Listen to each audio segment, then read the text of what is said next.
Unlike a municipality, there's no option to buy or sell land on First Nations reserves, but a new study suggests changes would have a positive impact. The Fraser Institute found First Nations would benefit from new property rights, but not everybody likes the idea, saying culture is priceless. There are just over 1,700 First Nation reserves in British Columbia, like the Lheidli in Shelley. 49% of the First Nations population live on reserves. That means just about half of Aboriginal people in this province don't and can't own their own homes. If you're under the Indian Act and you live on reserve, then as Aboriginal people, we can't buy land.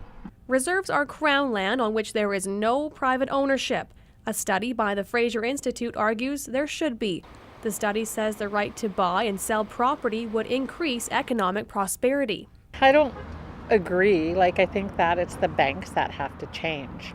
I don't see how putting Indian lands up for sale is going to change the prosperity level when we're so deep into poverty as it is. Lawyer Mavis Erickson says there are other ways First Nations can make money. For economic development and stuff like that, I can't see why First Nations just can't buy lands. That's not a giant leap. And that's exactly what the Lheidli has done.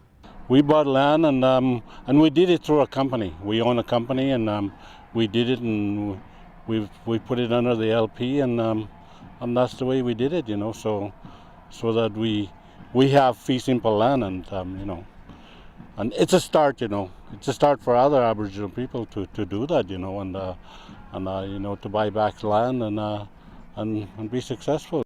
While the study says private home ownership would give First Nations collateral for further investments, others say it comes at too high a cost to the community. Everyone says that the Indian reserves were such a disaster. But on the other hand, and by the same token, Indian reserves have maintained the sense of community, and they've also maintained the sense of culture. The federal government is warm to the idea, but only with First Nations who express a similar interest. It doesn't appear sweeping changes are in the near future. If you dissolve the reserves and get rid of reserves, then we'll still be here. You ain't getting rid of us that easy, That's, we'll always be here, and Aboriginal people will always be here. Kelly Lonahan, CKPG News.